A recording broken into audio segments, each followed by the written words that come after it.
So alright, magandang araw po sa inyong lahat mga idol. So ayan, maganda po yung panahon natin ngayon ano. So share ko lang po sa inyo itong aking solar power generator ano, at 12 volts ano.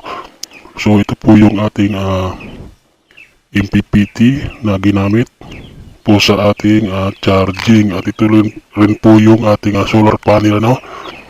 So 200 watts po yan na solar panel ang ating ginamit po, ipapakita ko po sa inyo no.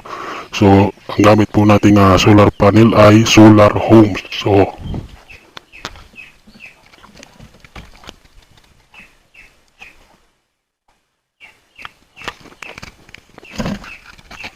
ayan, yan po yung ating ginamit no, na pang charging po dito sa ating portable power generator po na 12 volts 30 EH po, at ito po yung kanyang charging 100% na po ano.